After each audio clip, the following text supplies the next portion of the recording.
Thank you and welcome back to the second segment of the show for today.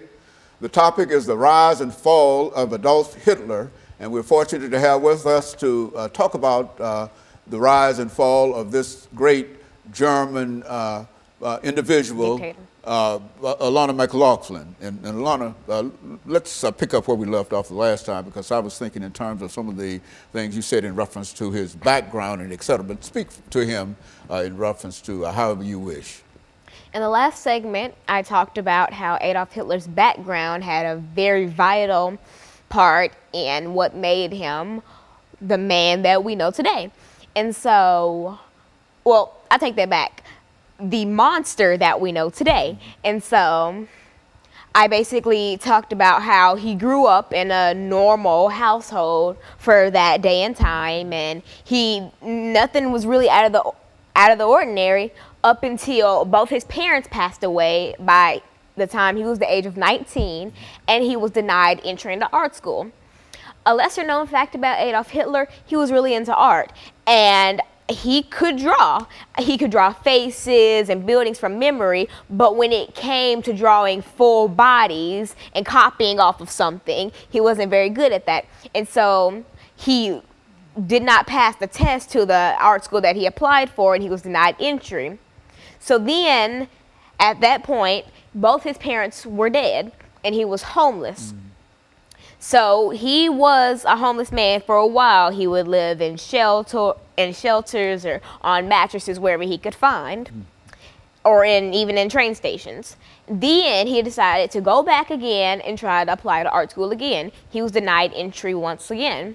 And so then again, he was homeless, but he did get an inheritance from his sister that was supposed to be left for him when his mother passed. So then he did have a little money on him. So he decided to buy some new clothes and try to freshen up his life. He started attending anti-Semite meetings where he would listen to people speak about how Jewish people are going to run Germany into the ground. And so then he started to get up and speak himself, and then he made a reputation of being a great speaker. He could get up and just talk and talk and talk. And a lesser known fact about Adolf Hitler, he had a problem with spitting. He would spit everywhere, but nevertheless, he talked and he talked and talked. And so after he made this very good reputation of being this great speaker, he started the Nazi Germany movement, basically, where he created the swastika, and people started to wear the swastikas as patches on them or on pins, and that's what really started the rise of Nazi Germany. He actually himself created the swastika? Swastika? Swastika. Yes. Or he was the first one to reveal it. No one really knows. But either way, he's credited for the swastika. And so Adolf Hitler, after being known as this great speaker, was arrested and put into jail, where he wrote his autobiography, Mein Kampf. Mein Kampf was so poorly written that a bunch of editors turned it down. And so he asked a couple guards while he was in jail and a couple other cellmates to help him rewrite Mein Kampf. And then another fact about Adolf Hitler that a lot of people don't know, when he rose to power in Germany after being released from jail, he made every household in Germany own a copy of Mein Kampf. Every household had to have one. It was law. And for birthdays or weddings, you were supposed to give Mein Kampf as a gift. And so he knew that unless he made people buy the book, no one would buy it, because it was poorly written. It didn't have a lot of punctuation, and it had a lot of grammatical errors. And so after the release of Mein Kampf, he just became known as this evil, evil man, and then he started to take movements against the Jewish people. It started with things like burning down a synagogue, and then making them clean it up and then pay for the damages. And then Hitler started to turn on his own guards.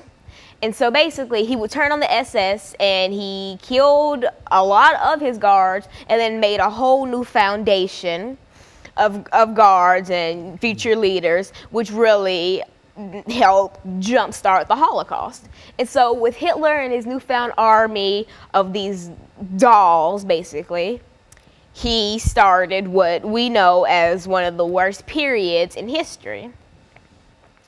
He would have, another fact about Hitler, he had training camps for children who wanted to grow up to be guards, like a part of the SS and etc. He would have Hitler like teen camps. He would have some for girls and some for males, and the girls would be taught, you know, how to stay at home and get pregnant and take care of children, while their husbands would be taught, you know, how to fight and beat and shoot guns and etc. And so Hitler made this well thought out blueprint of how he wanted the world to be run and how he wanted to exterminate the Jewish people. Well, what was his attitude? I mean, why was this attitude toward the Jewish population? I mean, what created that kind of hatred for that he had for them? It's actually, that's up for debate, because a lot of people say that his hate for the Jews came from the man who denied him entry into art school, who just so happened to be Jewish. Or it comes from how in the Bible, you know, the Jews killed Chrysler, and he read that and just thought that he was going to take matters into his own hands and exterminate the Jewish people. But that's really a subject that no one knows for sure. And since Adolf Hitler killed himself when the war was over, no one really knows.